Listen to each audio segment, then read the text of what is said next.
In today's 10-minute chess opening video, you're going to learn the Sicilian defense for the black pieces, but if I'm being completely honest, what I always tell people is you should not be playing the Sicilian until you're at least 2000, which might sound completely different than something you've been told before or crazy, but it's one of the most complex and interesting and just crazy systems that's out there.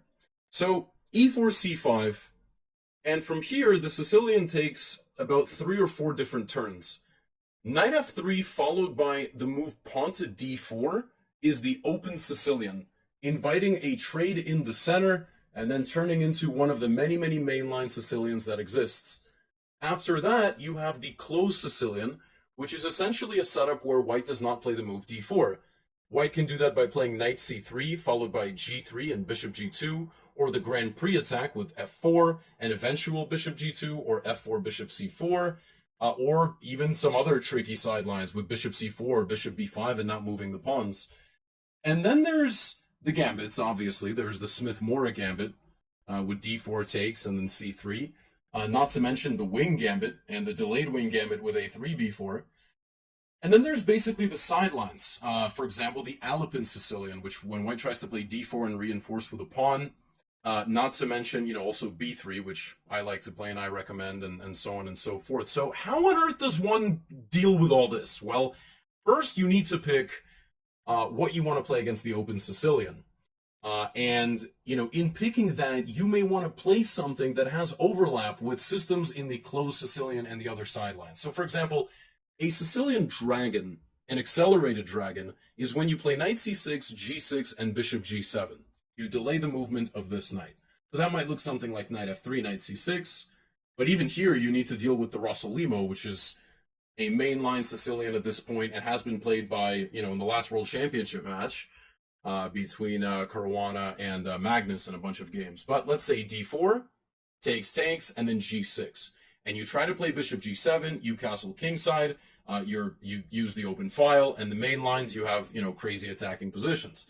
So if you play the dragon, the accelerated dragon, with knight c6, bishop g7, and so on against the open Sicilian, it might make it easier to play against the closed Sicilian because you already know what to do, right? You kind of develop in the same way. But a good Sicilian player, just like in the London system, for example, will adjust their weapons based on their opponent's setup. One thing that I like to recommend against knight c3 is the very early a6 b5 system, and this just basically tries to fight white right away. You play a6, and if they try to just set up their pieces, you start fighting with b4, e6, d5, and so on, and white never really gets comfortable. This might help some of you close Sicilian folks. Now, one of my personal favorites is e6 Sicilians. I'm a big fan of e6 Sicilians, and that whole branch is like, the Taimanov, the Khan, as well as like the 2 knight Sicilians. So, for example, here there's also the knight f6, knight c3, bishop b4, the pin variation of the Sicilian. Highly recommend, for lower rated players, give this a look, the pin variation. And there's the 2 knights with knight c6. Very tricky, very tactical system. A lot of queen b6 ideas. In general, I would kind of push the more, 1500, 1600 level players who are watching and lower for the tricky Sicilians. You don't need to play the Najdorf. You don't need to play the Sveshnikov, the stuff that the top level guys are playing, because you can't handle it. I mean, that's unfortunately the truth. There's too much memory, there's too much experience that comes with this, so play the trickier stuff. You might really like it. There's also the classical Sicilian, which instead of, e6, you play like this, and then here there's the early e5 Kalashnikov, the knight f6, e5 Sveshnikov, but there's also just knight f6, knight c3, d6, and this is known as the classical variation of the Sicilian, also very interesting. But what I would recommend for the lower rated viewers is pick something that has an overlap with something else. The early g6 Sicilian positions, like the dragon, you can get against a lot of different things, and then you can build your experience of where to put the pieces and how to attack in the center, how to attack on the queen side, and so on. And the higher rated players, I would recommend that you just you diversify your weapons because you can memorize stuff more. You've got a lot more experience with playing certain positions. Now, the sidelines of the Sicilian are obviously a bit tricky. So, for example, the Alpin Sicilian, you have to choose basically between 2 main lines. The knight f6 system, which is when you plop your knight in the center of the board, or the d5 system. Now, I like the d5 system, but you've got to be comfortable with having a queen in the center.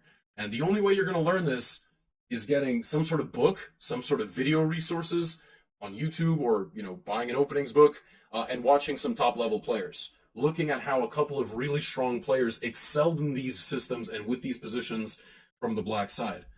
One other thing that you can do, though, if you're a g6 player, is you can play g6 here and get a position that looks kind of like this with d5. This is a pretty interesting strategic battle. You try to play against kind of the potential target in the center that white would get. And if you're about 1700 and lower at this level, playing a bit more positionally against an aggressive setup that white employs like this could be very good for you.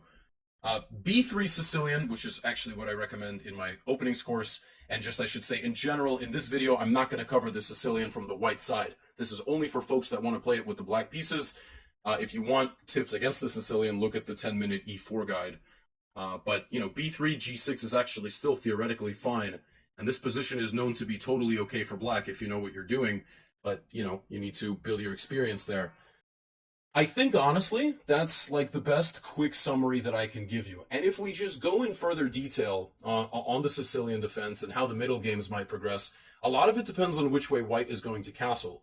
So you'll note that in the Sicilian, especially if you employ like a dragon setup, for example, like g6, the most aggressive Sicilians are with queen d2 and long castles. And then against these, white is going to play f3, g4, h5 against you, and what you're going to have to do is create counterplay. F3 is always useful to prevent knight g4. You're going to need to create counterplay on the c file and in the center. So moves like d5, if they prevent that, then d6, bishop d7, rook c8, or a6, b5, and so on and so forth.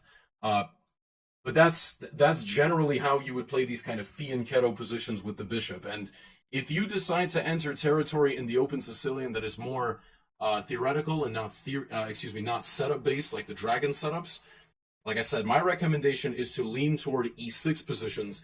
If you go for the Najdorf, I'm going to be completely honest with you, I can't help you. And the reason why I can't help you is I will just give you a warning. In this position, there are 15 different moves that white can play. According to the database, they have all been played by grandmasters. It's probably even more than 15. Some just aren't that great. So you've got to know what you're doing, is what I'm saying. Now, if you're about 2,000 plus, I would say try to play the Najdorf if you want, but it's a lot easier to play more offbeat Sicilians because people don't study the offbeat Sicilians. If you play a Najdorf, you're playing into preparation. You play a dragon, you might be playing into preparation. If you play a con Sicilian like this, you might not, and queen c7, knight c6, and so on, and try to set up like a hedgehog position. You're not playing into a lot of prep. You might be, if you're playing somebody who's got a lot of experience, but a two knight Sicilian with this setup and a lot of different, dark squared tactics in the center, I can't, I highly doubt you're going to be playing against somebody who's super theoretically prepared. So these are all your options, okay? I gave you, some options how to play against the closed Sicilian as well. My personal favorite, the a6, b5 stuff. The King's Indian attack with d3, g3, bishop g2, that does happen. You might also get it, for example, in this format. You just need to have a weapon against the King's Indian attack. You might fianchetto here and try to play like d5 with knight on e7, but this is really a sign of somebody who's not comfortable engaging in a crazy fight against a Sicilian player, and therefore will not enjoy if you begin kind of mobilizing in the center and creating problems right away.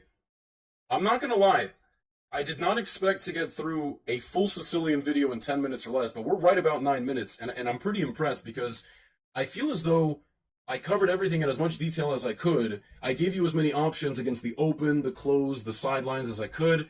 If you've got any questions on developing your Sicilian repertoire, please put them in the comments below. I would be happy to answer them. I would love to answer them. I love getting involved when folks ask me questions, and as always, let me know your thoughts. Like the video, share it with a Sicilian practitioner or a soon-to-be Sicilian practitioner. And the question I have for you today is, name a game that you play that's not chess. A video game, a board game, the game of life, if you will. And I'll see you in the next 10-minute opening video.